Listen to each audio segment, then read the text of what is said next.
আল্লাহর নবী সিজদার মধ্যে পড়ে কাঁদতে থাকবে, ইয়া রব হাবলি উম্মতি।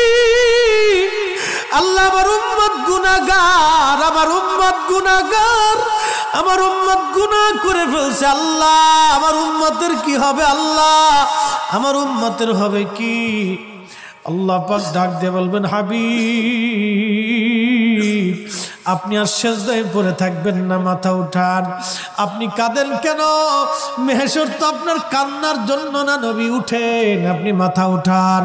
আপনার জন্য আরশে মুআল্লার ডানে একটা কুরসি পেতে রাখছি, একটা চেয়ার পেতে রাখছি, একটা আসন রাখছি।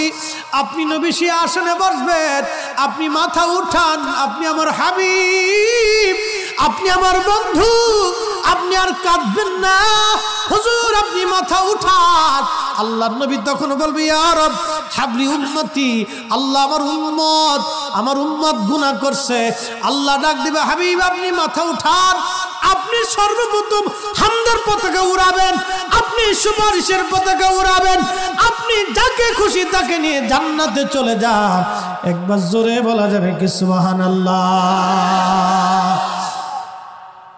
নবী আমার ডেকে বললেন, আয়েশা রে, মানুষের জীবনের কঠিন সময় যখন তার মৃত্যুর সময় এসে যায়, কঠিন মৃত্যুর দূত আসে, যখন গুনাহগার ব্যক্তি, যখন নাফরমান ব্যক্তির কাছে মৃত্যুর দূত আজরাইল আলাইহিস সালাম আসে, বিকট চেহারা নিয়ে আসে, দুর্গন্ধময় পোশাকগুলি নিয়ে আসে, দুর্গন্ধময় পোশাকগুলি নিয়ে আসে, বান্দাকে ধরতে আসে। তখন এই আত্মাটা, রুহুটা মাথার দিকে একবার দৌড়ায় যায়, হাতের কোনার দিকে দৌড়ায় আসে, পায়ের তলার দিকে দৌড়ায় যায়, সারা শরীরের ভিতরে ছটফট করতে থাকে। তখন এই মৃত্যুর যন্ত্রণা বাড়তে থাকে, এত কঠিন যন্ত্রণা তার হয়। নবী বলেন, আয়েশা রে শোনো, একটা উট জ্যান্ত হালতে জবাই না দিয়ে উটের চামড়া ছিলাইলে যেই রকম কষ্ট হয়, আয়েশা রে এই উটটাকে জিন্দা হালতে 100 বার যদি উটের চামড়া তুমি সেলাও, যে পরিমাণ কষ্ট হবে আয়েশা, একজন বেঈমানের মৃত্যুটা এরকম ভয়াবহ কষ্ট হতে থাকবে।